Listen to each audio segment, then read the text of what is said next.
Kita berdoa sekali lagi.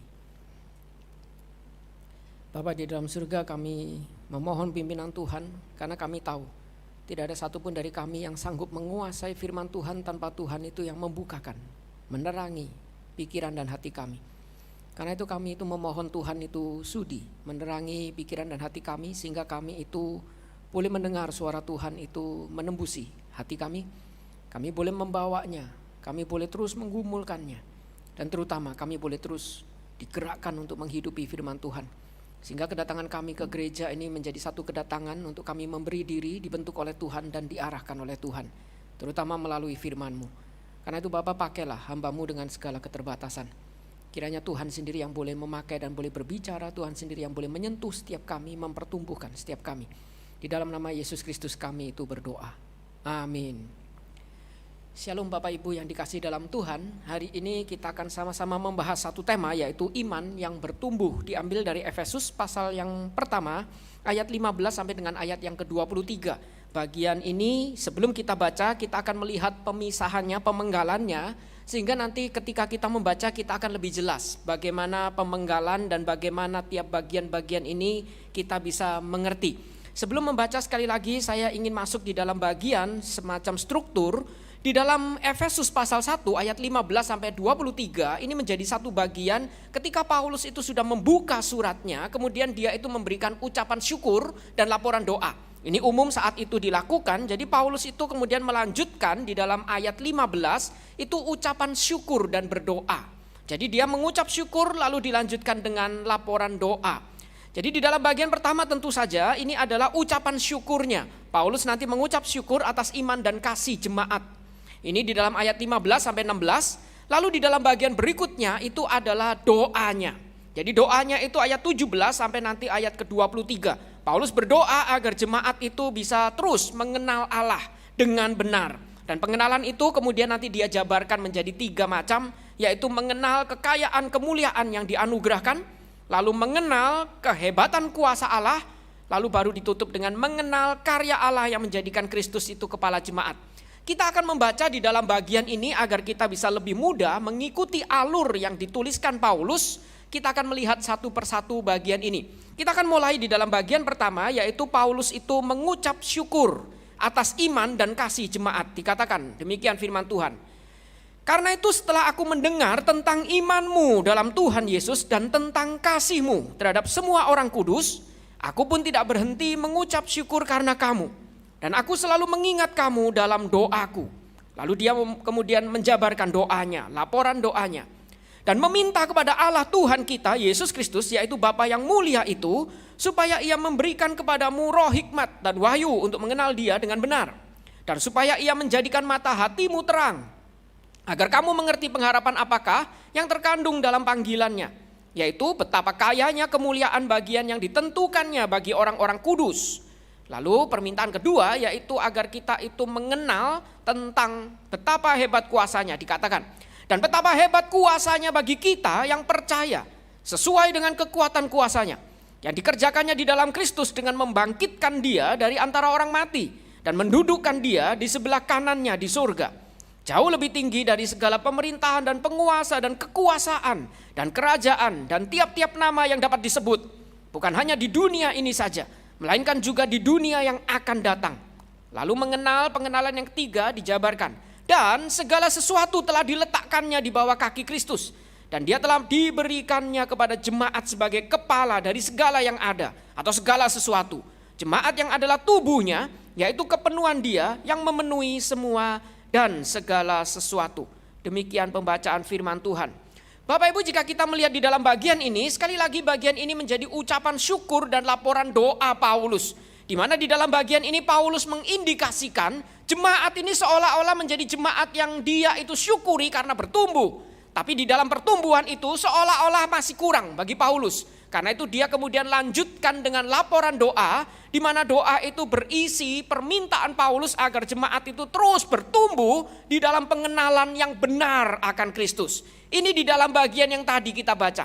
Di dalam surat Efesus sendiri, kita bisa melihat surat Efesus itu memang surat yang dituliskan oleh Paulus itu dengan demikian sederhana, berisi rangkuman tentang bagaimana pemikiran Paulus itu terhadap iman Kristen. Iman Kristen itu diperoleh karena anugerah Kristus itu yang menebus kita, menyelamatkan kita. Itu nanti dituliskan di dalam pasal 1 sampai dengan nanti pasal yang ketiga.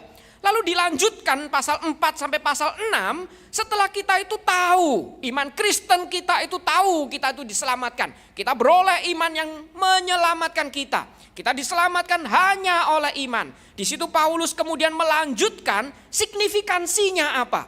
Setelah kita itu percaya, harusnya itu diikuti dengan kita menghidupi iman kita. Karena itu di dalam pasal 4 sampai 6 nanti surat Efesus itu dia itu menghimbau kita menghidupi kehidupan iman kita.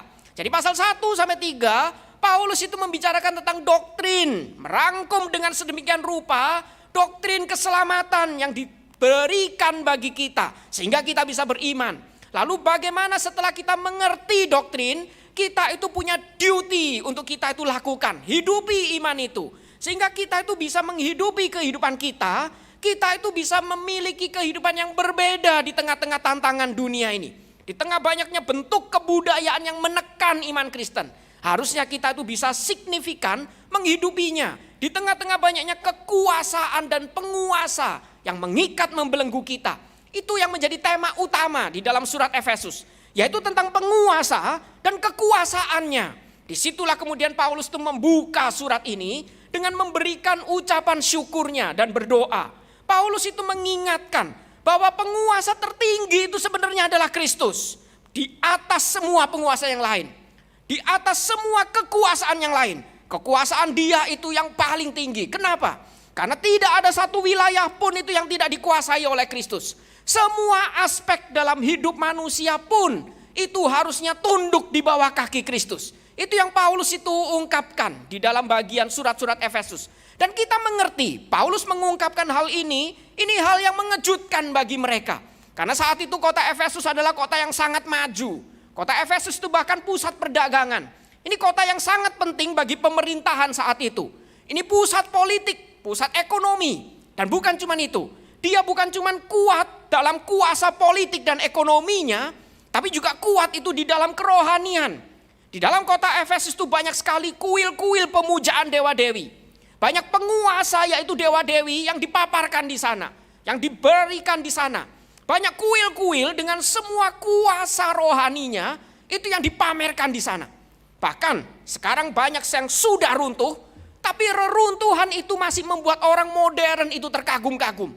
Jadi ada satu yang dikatakan sebagai seolah-olah mirip seperti keajaiban dunia, yaitu kuil Dewi Artemis yang ada di Efesus. Sekarang sudah tinggal tiang roboh semua, tapi mereka tuh mengamati bagaimana tiang itu dibangun dengan demikian megah, sehingga mereka tuh bisa melihat bagaimana mungkin orang saat itu dengan pengetahuan teknologi yang belum maju bisa mendirikan yang begitu megah seperti ini. Itu gambaran kota Efesus, kota yang penuh penguasa, kota yang sangat kuasanya itu begitu dikagumkan, begitu dikagumi oleh banyak orang. Kota yang syarat sekali dengan penguasa dan kekuasaan. Kota yang menjadi pusat segala kekuasaan itu diberikan di sana. Mau kuasa apapun ada di sana. Itu kota Efesus. Tapi di tengah-tengah kondisi seperti itu, Paulus itu memutarbalikkan, mempresentasikan ada satu kuasa yang jauh lebih besar. Penguasa yang jauh lebih besar. Dan kekuasaan ini yang harusnya meliputi kita, setiap umatnya, untuk bisa terus menghidupi iman kita. Sehingga kita tidak bisa menjadi orang Kristen yang cuma terima iman, lalu selesai. Lalu beres, seolah-olah saya sudah diselamatkan. Tapi iman itu harusnya terus kita itu kerjakan. Terus membuat kita itu bergerak. Dan kekuasaan ini hanya oleh darah Kristus yang menebus kita. Karena itu Paulus itu kemudian di tengah-tengah kota yang terus memberitakan tentang penguasa dan kekuasaannya, dia memberikan ada satu kuasa yang sejati. Ada satu penguasa yang sejati, yaitu Kristus itu sendiri. Karena itu kemudian dia itu membuka suratnya ini dengan menegaskan bahwa kuasa kebangkitan Yesus ini yang nanti harusnya kita itu kerjakan untuk menghidupi iman kita dari kuasa Yesus ini. Karena itu kita akan melihat satu persatu di dalam ayat yang tadi kita sudah baca. Di dalam bagian pertama Paulus itu mengucap syukur. Dan ucapan syukur itu dikatakan tidak berhenti mengucap syukur. Berarti dengan kata lain, Paulus itu bersyukur dengan terus menerus senantiasa. Dan alasan Paulus mengucap syukur diungkapkan di dalam ayat 15. Karena Paulus mengucap syukur yaitu karena iman jemaat. Dan juga bukan cuman iman, tapi kasih jemaat terhadap sesama semua orang kudus. Ini dua hal yang Paulus itu lihat yang berpadu di dalam kehidupan jemaat saat itu. Ini kehidupan yang luar biasa. Iman itu dipadukan dengan kasih. Kalau kita cuma beriman, kita tidak mengerjakan iman kita, itu kita tidak bertumbuh. Tapi ketika kita mengerjakan iman, tidak ada kasih di dalamnya, pekerjaan kita cuma menjadi pekerjaan yang mungkin bukan menjadi berkat, tapi akan menjadi batu sandungan. Tapi ketika ini dipadukan, ini alasan yang cukup untuk Paulus itu melihat ada hal yang harus disyukuri. Berarti jemaat itu punya pengharapan ke depan dan saling bernopang, saling bergandengan tangan untuk dia itu bersama-sama melangkah maju. Ini hal yang sangat luar biasa. Karena itu Paulus mengatakan dia mengucap syukur dengan tidak henti-hentinya. Kenapa? Karena gereja itu dia lihat dengan tulus mengekspresikan imannya yang berpadu dengan kasih. Saya rasa ini hal yang luar biasa. Yang kita itu rindukan bisa dilihat dari setiap gereja yang ada. Tapi kalau kita bicara seperti ini, bukankah seringkali ini langka? Lama-lama ini menjadi hal yang langka. Banyak gereja itu yang menekankan saya beriman. Karena itu saya membuat kebaktian, beribadah kepada Tuhan. Karena iman Kristen saya. Tapi bukankah seringkali yang terjadi gereja itu seringkali justru saling mencaplok satu dengan yang lain. Saling bersaing satu dengan yang lain. Saling memakan satu dengan yang lain. Di mana kasihnya? Karena itu ketika Paulus itu melihat iman itu berpadu dengan kasih. Itu hal yang sangat indah. Berarti ini mengindikasikan seolah-olah jemaat ini sudah cukup bertumbuh. Lalu kenapa dia harus tulis ini lagi? Dia sudah bertumbuh dengan sangat luar biasa. Imannya dipadukan dengan kasih. Lalu untuk apa dia perlu menuliskan hal ini lagi? Meminta jemaat itu seolah-olah masih kurang pertumbuhannya dan harus terus bertumbuh. Karena pertumbuhan itu tidak cukup. Cuman sekali kita kerjakan, begitu kita itu percaya. Pertumbuhan itu adalah perjalanan seumur hidup. Sama seperti orang ketika dilahirkan tidak bisa berhenti untuk bertumbuh. Dia akan terus mau tidak mau, suka tidak suka. Dia akan terus beranjak makin besar. Menjadi remaja, suka tidak suka. Meskipun beberapa orang itu mengatakan saya ingin terus menjadi anak-anak. Tidak perlu tahu masalah, cuma bermain-main. Tapi suka tidak suka. Dia dipaksa seolah-olah untuk terus bergerak bertumbuh. Pertumbuhan itu tidak bisa cuman kita lahir saja dari janin lalu dilahirkan menjadi seorang bayi yang hadir di dunia. Tapi ketika kita sudah dilahirkan, kita akan terus dipaksa bergerak sampai menuju kepada kedewasaan iman. Ini yang Paulus itu ungkapkan. Karena itu di dalam bagian ini kita diingatkan ada satu istilah yang dikatakan idol dan idol. Istilah ini mengingatkan ini perjalanan iman Kristen seringkali digambarkan seperti demikian. Kita ini orang yang biasanya dari swing satu ke swing yang lain. Kalau kita itu orang yang kurang beriman, kita itu bukan punya iman yang sejati. Iman kita itu cuma iman yang mungkin palsu. Iman kita itu yang cuma ikut-ikutan, bukan beriman. Kita akan tidak lagi mau terdorong untuk mengerjakan iman. Karena tidak mudah. Bagaimana mungkin kita mengerjakan iman di tengah-tengah zaman yang tidak beriman, yang mengikis iman Kristen. Sehingga ketika kita itu kurang beriman, kurang setia, tidak punya iman yang sejati, kita akan jadi orang yang idol.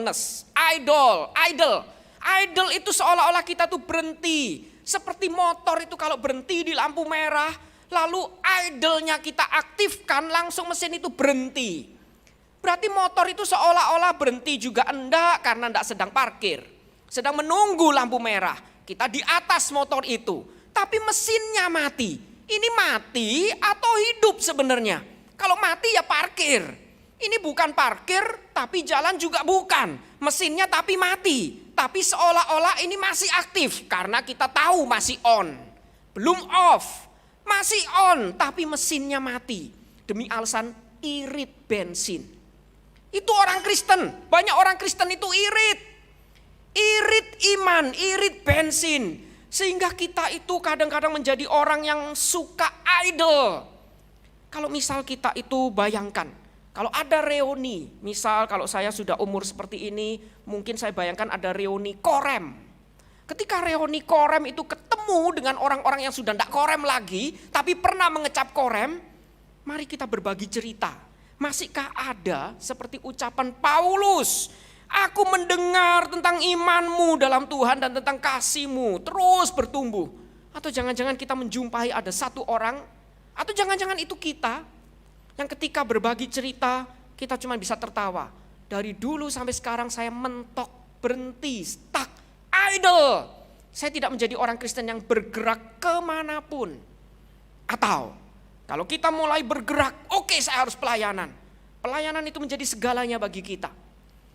Lalu kita melayani dengan begitu bengis sehingga orang lain yang tidak serajin kita, itu kita mulai sisihkan, mulai benci. Mulai kita anggap dia itu anak-anak. Coba lihat, disuruh datang doa Rabu aja enggak mau. Suruh datang doa pagi tertidur. Suruh ke gereja terlambat. Lalu kita mulai jengkel dengan jemaat yang kurang bertumbuh seperti kita. Itu orang-orang yang mengerjakan pertumbuhan, tapi kebablas akhirnya menjadi idolatry. Pelayanan menjadi pemberhalaan. Kenapa ada orang-orang seperti ini? Karena dia punya iman untuk mengerjakan imannya seolah-olah, tapi tetap tidak disertai dengan kasih. Dia mengerjakan itu tapi tidak punya kasih.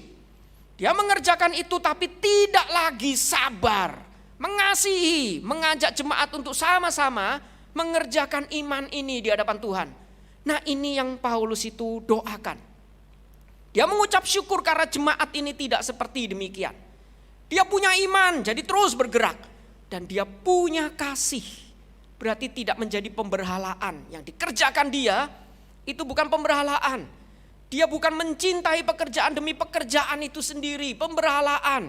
Ada banyak orang itu khotbah bukan karena dia itu sadar dia dipanggil sebagai pengkhotbah.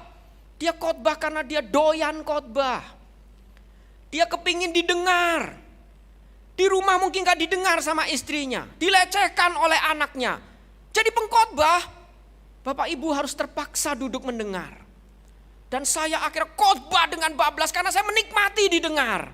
Tapi di mana Tuhan? Di mana kasihnya? Karena itu beberapa pengkhotbah itu tidak lagi memperhatikan waktu. Khotbah bisa bablas sampai berjam-jam. Karena bukan memuliakan Tuhan, cuman ingin didengar. Ternyata kita bisa mengetahui ada hal yang seolah-olah baik, tapi ternyata untuk pemberhalaan. Bukan untuk Tuhan, tapi untuk pemberhalaan. Karena saya mencintai pekerjaan saya lebih daripada mencintai Tuhan. Memberhalakan uang, memberhalakan pekerjaan, status saya, jabatan saya. Saya seolah-olah terus bergerak. Tapi buah-buah itu bukan saya hasilkan untuk Tuhan. Buah-buah itu saya hasilkan untuk sekedar menjadi satu monumen-monumen untuk kebanggaan saya. Itu idolatry. Paulus mengatakan dia bersyukur jemaat tidak seperti demikian. Karena itu ada satu istilah, kejar kesetiaan, baru kita bisa bertumbuh. Tapi ingat, jangan sampai menjadi pemberhalaan. Nah, jika kita bisa seperti ini, itu yang membuat Paulus itu bersyukur. Dia mengucap syukur bahkan tidak berhenti. Tapi sekaligus ini mengingatkan kita, berarti jadi orang Kristen tidak cukup cuman kita itu mengatakan saya beriman kepada Tuhan. Tapi harus ada terus pergerakan yang terjadi di dalamnya. Karena itu Paulus kemudian lanjutkan juga. Dia sudah mengucap syukur seolah-olah sudah beres semua. Tapi dia mengatakan bagian berikutnya berdoa untuk meminta satu hal yaitu hikmat dan wahyu. Agar jemaat itu bisa mengenal Allah. Itu dikatakan di dalam ayat 17. Roh hikmat dan wahyu untuk mengenal Dia dengan benar. Apakah jemaat yang sudah punya iman dan kasih itu belum kenal Tuhan? Jelas sudah kenal Tuhan. Kenapa Paulus meminta ini? Memang bagian ini bisa diterjemahkan dua hal tentang hikmat dan wahyu. Ada beberapa penafsir menerjemahkan Paulus itu meminta Roh Kudus itu memberikan hikmat dan wahyu kepada kita. Seolah-olah Roh Kudus itu yang memberikan. Tapi ada terjemahan juga pengertiannya adalah Paulus meminta agar kita punya hikmat dan wahyu rohani. Banyak orang sudah berhikmat, punya hikmat dunia. Tapi apakah hikmat Tuhan yang kita punya? Agar kita itu bisa mengenal, bukan mengenal sekedar mengenal, tapi mengenal dengan lebih baik. Hikmat dan wahyu rohani ini yang harusnya memungkinkan kita itu terus terkagum. Bukan cuman kepada karya Tuhan, tapi pribadinya. Terus mengejar, pingin kenal lagi, pingin berelasi lebih dalam lagi. Itu yang Paulus minta. Hikmat dan wahyu rohani yang terus menggerakkan kita untuk mengejar pengenalan yang makin murni. Sehingga pengenalan itu makin benar lagi. Ini mirip seperti apa yang dikatakan pada zaman itu. Ada satu orang filsuf yang sangat terkenal sekali. Dia itu mengatakan tentang mengenal itu seperti dikatakan gnoti shauton. Itu dalam bahasa Yunaninya. Artinya kenalilah dirimu sendiri. Ini bukan sekedar saya mengenal nama saya siapa. Saya lahir di kota apa, tanggal berapa. Bukan data tentang saya. Tapi yang dimaksud kenali dirimu sendiri, kita tuh menggali. Kita tuh mengkaji ulang diri kita. Sehingga kita tuh bisa betul-betul mengenal yang murni diri kita tuh seperti apa. Ini metode yang dia itu gunakan. Jadi metode ini itu dikatakan bahkan satu kutipan yang terkenal dari dia. Hidup yang tidak pernah dikaji, tidak pernah diperiksa dengan mendalam, itu tidak layak dihidupi.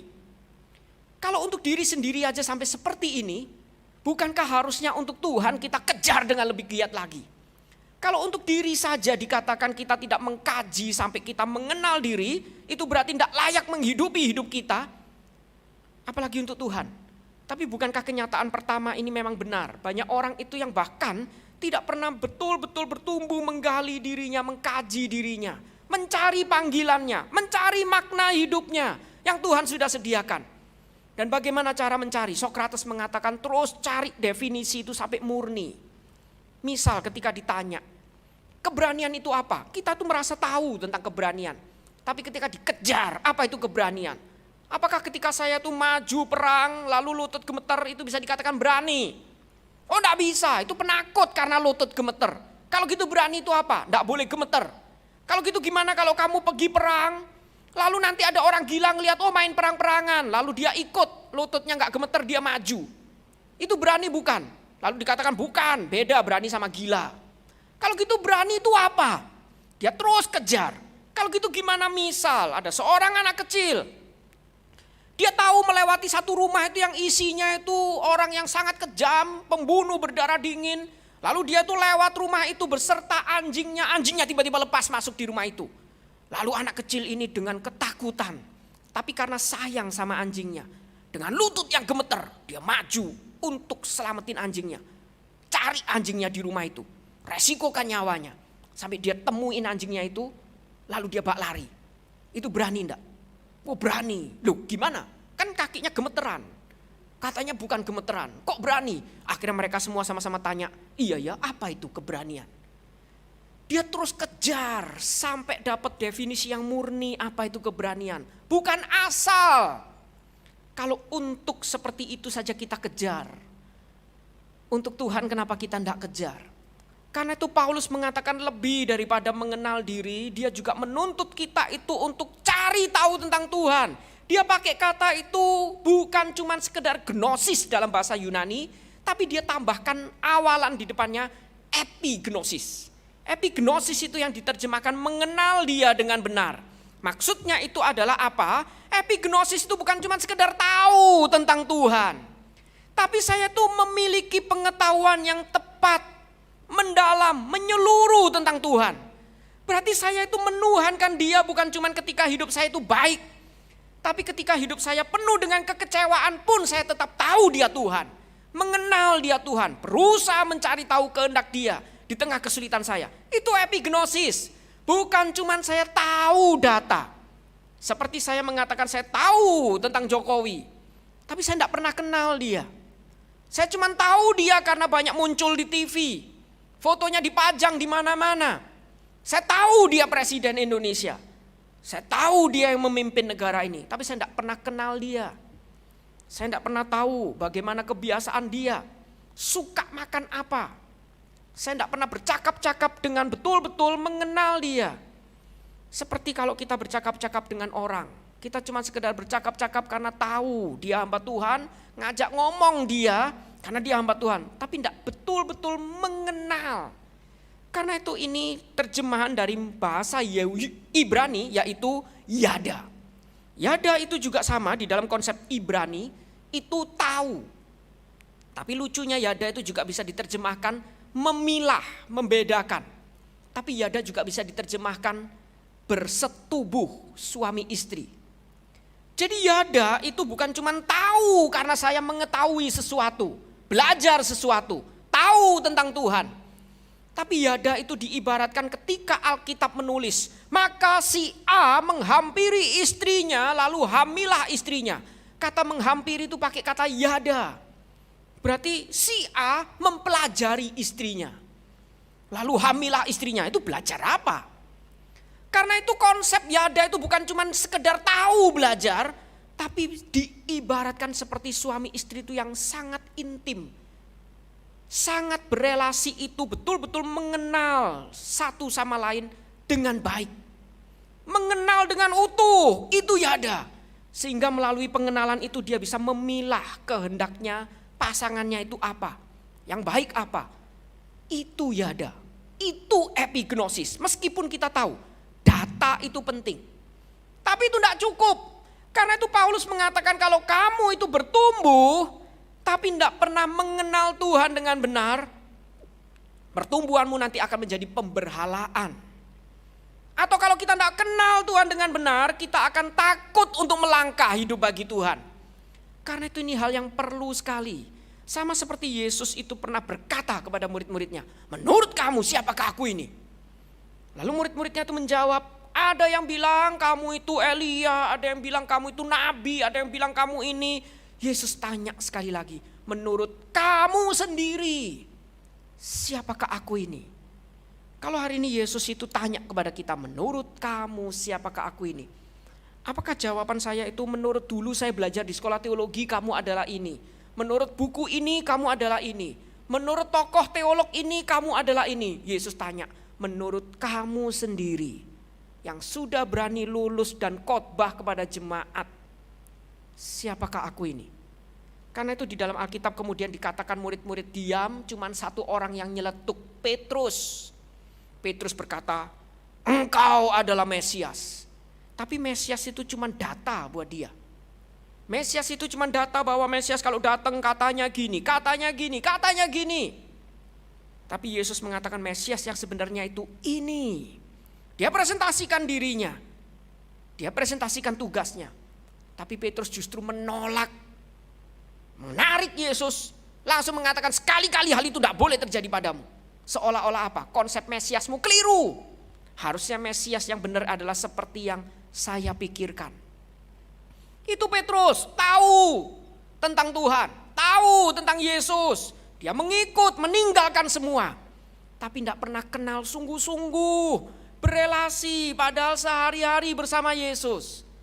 Karena itu ini bukan tugas yang kita bisa kerjakan sekali. Ini seumur hidup. Terus menerus kita harus kerjakan ini di hadapan Tuhan. Karena itu Paulus minta dengan doa. Paulus berdoa bagi setiap kita. Agar setiap kita tidak puas menjadi orang Kristen saja. Tapi kita terus kejar. Untuk terus berelasi, hidup bagi Tuhan. Bergaul dengan Tuhan. Itu doa Paulus. Karena itu kemudian dia jabarkan. Ada 3 hal yang kemudian dia minta. Yang pertama dia buka dengan supaya ia menjadikan mata hatimu terang. Membukakan mata hati kita sehingga kita itu punya pengharapan apakah yang terkandung dalam panggilannya. Kita mencari panggilan kita itu apa untuk kita kerjakan. Know yourself, gnoti shauton. Seperti tadi kata Sokrates. Tapi tidak cukup sampai situ. Ketika saya tahu panggilan saya mau mengerjakannya di hadapan Tuhan. Bukankah itu sulit? Jadi orang Kristen itu lebih sulit daripada jadi orang yang sembarangan hidupnya. Contoh kalau kita bekerja, tidak perlu memperhatikan iman, mudah buat kita. Tidak perlu bersaksi, mudah. kita tinggal kerjakan saja. Semua yang disuruh kita kerjakan. Kita tinggal jilat atasan. Tapi ketika kita tahu konsep Kristen yang benar, etos kerja Kristen yang benar, kita mulai terhimpit, bukan? Kita mulai harus belajar untuk jujur, memuliakan Tuhan. Itu tidak mudah. Karena itu Paulus meminta mata hati kita agar terbuka terang. Sehingga kita bisa tahu, know yourself, panggilan kita apa. Dan ketika tahu, kerjakan itu. Tapi dikerjakan tahu itu tidak mudah, sulit. Kadang-kadang kita terhimpit, kadang-kadang kita menangis. Kadang-kadang kita mengingat seolah-olah kuasa Tuhan tidak akan cukup mendampingi kita. Karena itu dia minta bagian pertama. Yaitu agar kita itu tahu, mengenal lebih dalam, epignosis. Yaitu mengenal yang pertama betapa kayanya kemuliaan bagian yang ditentukannya bagi orang-orang kudus. Ketika kita dipanggil, kekayaan kemuliaannya itu akan menyertai kita. Kelimpahan Tuhan, kemuliaan Tuhan tidak mungkin tidak diberikan bagi kita. Untuk kita itu melakukan tugas kita. Ketahuilah hal itu. Saya pernah ada seorang jemaat itu datang ke saya marah-marah. Bapak mengatakan gak pernah kita itu dicobai di luar batas kemampuan kita. Tapi Tuhan saat ini jahat dengan saya. Dia mencobai saya di luar kemampuan saya. Saya sudah gak sanggup lagi. Dia marah-marah begitu lama sampai saya yang gak sanggup dengerin dia marah. Menyiksa sekali marah begitu lama. Lalu begitu selesai marah saya cuma bilang, saya rasa Bapak belum dicobai di luar batas kemampuan Bapak. Kurang ajar kamu, bagaimana mungkin kamu bisa ngomong gitu? Ini hamba Tuhan gak punya rasa empati kepada jemaat. Saya bilang ya karena Bapak masih punya banyak energi. Bukan cuma untuk marahin Tuhan, bahkan untuk marahin hamba Tuhan. Sampai hamba Tuhan yang merasa tidak sanggup, Bapak sudah memarahi saya di luar batas kemampuan saya, ya enggak? Jadi kalau Bapak itu sudah benar-benar tidak punya lagi kekuatan apapun. Karena Tuhan sudah menghabisi Bapak di luar batas kemampuan. Yang ada itu kita cuma tersungkur, tidak sanggup berkata-kata. Bapak ini masih energinya begitu banyak. Ini berarti masih energinya banyak, bisa dicobai lagi. Ngamuk dia, kurang ajar ini hamba Tuhan. Sudah kayak gini masih disuruh nambah. Saya bilang makanya sadar. Berarti Bapak belum di luar batas.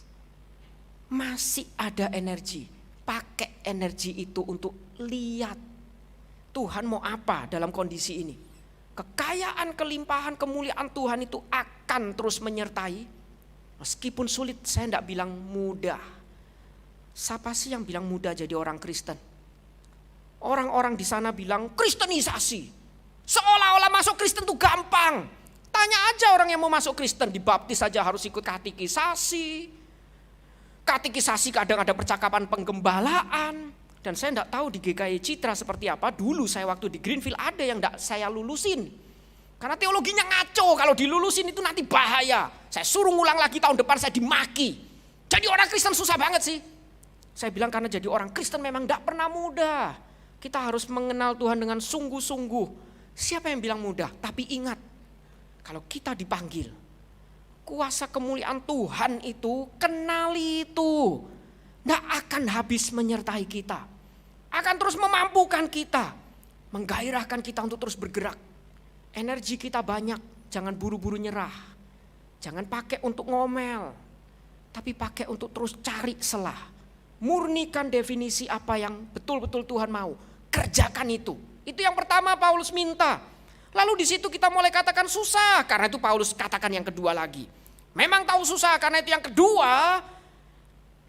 Kita harus mengenal satu hal lagi, betapa hebat kuasanya bagi kita yang percaya.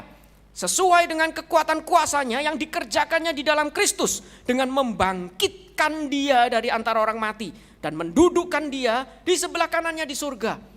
Jadi apa yang kita takuti untuk kita itu melakukan panggilan kita.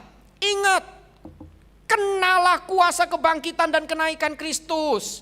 Jadi kalau kematian saja, dia itu jalani dan bereskan. Apalagi yang kita takutin. Bukankah di dunia ini ketakutan yang paling puncak itu kematian? Karena kita semua sadar ketika mati itu selesai. Kalau orang gagal asal masih hidup masih ada pengharapan, kesempatan.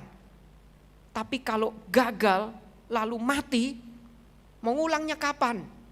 Tidak ada lagi ngulang. Yang namanya gagal, selamanya masih ada kesempatan, kita masih bisa bertobat dan lakukan lagi yang terbaik. Karena itu banyak orang itu main-main dalam iman. Karena merasa hidupnya masih panjang. Ketika nanti sudah di penghujung, mulai ketakutan, mulai bertobat, mulai semua cinta Tuhan. Sama seperti saya pernah khotbah di sekolah. Lucunya waktu itu diundang khotbah di kelas yang sama dengan 2 event yang berbeda. Satu event menjelang ujian akhir, satu event wisuda mereka. Saya yang khotbah di kelas yang sama, angkatan yang sama. Waktu mereka tuh khotbah persiapan ujian, mepet.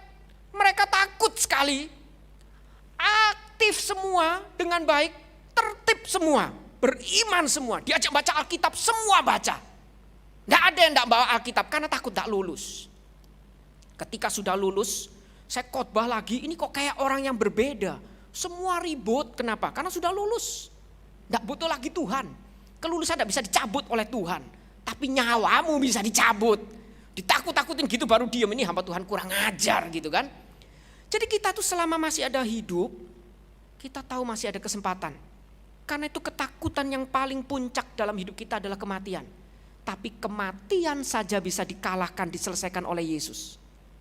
Apalagi yang kita takutin? Kalau kematian yang paling tidak masuk akal bagi kita untuk diselesaikan saja, dia selesaikan. Bukan cuma dia bangkit, dia naik, dimuliakan di surga. Kurang apa lagi? Kalau cuman bangkit mungkin berarti kemarin matinya pura-pura. Tapi dia bangkit naik ke surga, dimuliakan di sana. Apalagi yang kurang? Paulus mengatakan apalagi yang kurang? Kerjakan itu terus. Dan yang ketiga, kalau itu masih kurang, dikatakan lagi dan segala sesuatu itu telah diletakkan di bawah kaki Kristus. Dan dia telah diberikannya kepada jemaat sebagai kepala dari segala yang ada. Kenalah semua yang memimpin hidup kita, kepala kita itu Tuhan. Dia yang akan mimpin. Dia yang menguasai. Kalau dia pemimpinnya, semua diletakkan di bawah kakinya, termasuk hidup kita. Kita ini cuma tubuh. Kita cuma anggota yang Tuhan pakai untuk mengerjakan tugas yang Tuhan itu sudah berikan. Kerjakan itu dengan setia. Itu pertumbuhan iman.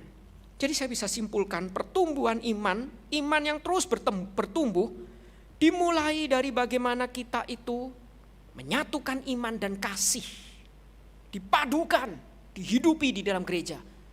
Kalau kita kurang beriman, kita akan berhenti, idle. Tapi kita beriman untuk terus bekerja, tapi tidak punya kasih, kita akan menjadi idol. Padukan itu, kita akan bertumbuh hidup bagi Tuhan. Dan bukan cuma itu, pertumbuhan iman itu tidak terjadi secara otomatis. Melainkan ini tugas dan panggilan yang kita harus kerjakan terus menerus. Karena itu di dalam pasal berikutnya nanti, Paulus itu mengatakan, hendaklah kamu dipenuhi oleh Roh. Kata hendaklah itu kata perintah, berarti tidak otomatis, harus terus kita kerjakan. Dan dia menggunakan kata bentuk kerja itu yang harus terus menerus dikerjakan, berlanjut. Tapi dia juga pakai kata kerja bentuknya pasif. Sehingga kita tahu ketika kita terus mengerjakan itu sebagai panggilan kita, tetap Allah yang aktif mendampingi kita. Kita cuma berespon untuk mengerjakan panggilan kita. Itu kata-kata Paulus. Dan pertumbuhan iman dimulai dari mengenal Allah dengan benar. Tanpa mengenal Allah dengan benar, kita tidak lagi punya arah yang benar untuk melakukan tugas kita. Karena itu, know yourself, kenali panggilan dalam diri kita untuk kita bisa mengenal Tuhan. Lakukan tugas itu untuk bisa makin bertumbuh mengenal Dia dengan lebih baik. Itu kehidupan Kristen kita.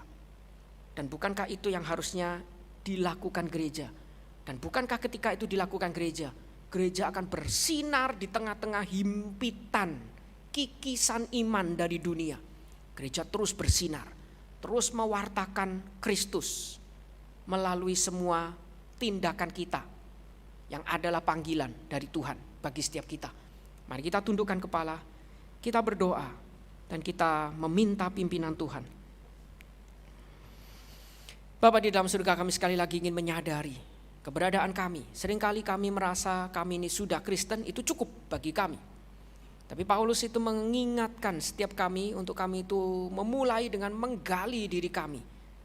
Sehingga Paulus itu meminta agar mata hati kami itu bisa terang, sehingga kami itu bisa punya pengharapan untuk hidup ke depan bagi Tuhan berdasarkan panggilan kami.